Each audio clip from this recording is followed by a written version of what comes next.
রাজ্যের স্বনামধন্য বিদ্যালয় উদয়পুরের রমেশ স্কুলের ৭৫তম স্থাপনা দিবস পালন করা হয় সাড়ম্বরে।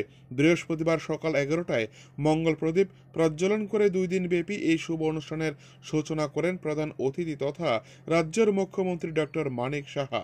এই অনুষ্ঠানে রাজ্যের মুখ্যমন্ত্রী ছাড়াও অন্যান্যদের মধ্যে উপস্থিত ছিলেন রাজ্যের অর্থমন্ত্রী প্রণজিৎ সিংহ রায়, গোমতী জেলার জেলা সভাধিপতি দেবল দেবরায়, বিধায়ক অভিষেক দেবরায়, জিতেন্দ্র মজুমদার, উদয়পুর পৌর পরিষদের চেয়ারপারসন শীতল চন্দ্র মজুমদার, গোমতী জেলার জেলাশাসক তরিৎ কান্তি চাকমা সহ প্রমুখ। অনুষ্ঠানে সভাপতিত্ব করেন বিদ্যালয়ের ভারপ্রাপ্ত প্রধান শিক্ষক প্রদীপ কুমার চক্রবর্তী। মঙ্গলবার প্রদীপ প্রজ্বলন করে অনুষ্ঠানে শুভ উদ্বোধন করেন রাজ্যের মুখ্যমন্ত্রী ডক্টর মানিক সাহা। এরপর সমস্ত অতিথিবৃন্দরা বিদ্যালয়ের প্রতিষ্ঠাতা স্বর্গীয় রমেশ চন্দ্র দত্ত এবং পরবর্তীকালে বিদ্যালয়ের প্রধান শিক্ষক প্রয়াত ধীরেন্দ্র চন্দ্র দত্তের প্রতিকৃতিতে মাল্যদান করেন, শ্রদ্ধা নিবেদন করেন। অনুষ্ঠানে স্বাগত ভাষণ রাখেন বিদ্যালয়ের ভারপ্রাপ্ত প্রধান শিক্ষক প্রদীপ কুমার চক্রবর্তী। মুখ্যমন্ত্রী তার আলোচনায় ভাষণ রাখতে গিয়ে বলেন, রমেশ স্কুল শুধু উদয়পুরে নয়, গোটা রাজ্যে এমনকি বিশ্বের বিভিন্ন প্রান্তে উৎসর্মাদিত। রমেশ স্কুলের ছাত্ররা ডাক্তার, ইঞ্জিনিয়ার থেকে শুরু করে এমনকি বিজ্ঞানী হিসেবেও কাজ করছেন। এটা শুধু উদয়পুরের গর্ব নয়, সারা রাজ্যের গর্ব। তিনি বলেন, এই স্কুলের সুনামকে ধরে রাখার দায়িত্ব এই বিদ্যালয়ের বর্তমান ছাত্রছাত্রীদের। এই প্রসঙ্গে রাজ্যের শিক্ষা ব্যবস্থার প্রসারের জন্য রাজ্য সরকার এবং কেন্দ্রীয় সরকার যে সমস্ত প্রকল্পগুলি নিয়ে হাতে নিয়েছেন সেইগুলি সম্পর্কেও তিনি বিস্তারিত আলোচনা করেন।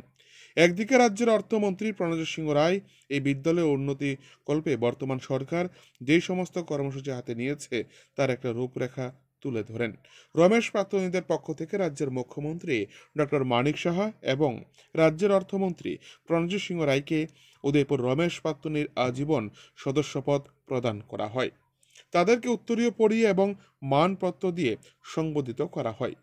এই অনুষ্ঠানে উপলক্ষে বিদ্যালয়ের ছাত্রছাত্রী থেকে শুরু করে প্রাক্তন ছাত্রছাত্রী এবং প্রাক্তন শিক্ষক শিক্ষিকা এমনকি এই বিদ্যালয়ের প্রাক্তন ছাত্র তথা রাজ্যের প্রাক্তন মন্ত্রী জয় গোবিন্দ দেবরায়ও উপস্থিত ছিলেন।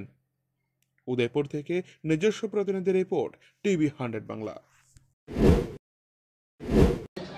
সেটা অক্ষুণ্ণ থাকে, তার জন্য আমরা তো চেষ্টা করবই।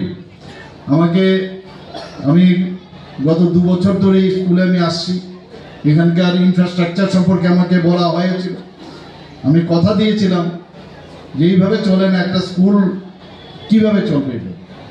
শেষ পর্যন্ত আমি কথা বললাম, ফিনান্স মিনিস্টার আপনাদেরই লোক, ওনার সাথে কথা বললাম। বলার পরে আমরা আমাদের সরকারের তরফ থেকে চেষ্টা করলাম এবং এখানে ইনফ্রাস্ট্রাকচার যা যা দরকার আমরা যা যা দেওয়ার আমরা দিচ্ছি এবং আগামী দিনও আমরা দেব, সে আশা আমরা করছি।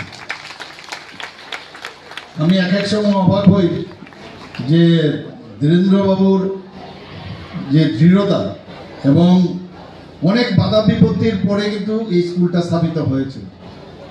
কিন্তু যে তেমন একটা জিনিস যদি একবার সৎ পথে যদি থাকা যায় মানুষের, তাকে কিন্তু কেউ আটকাতে পারে না।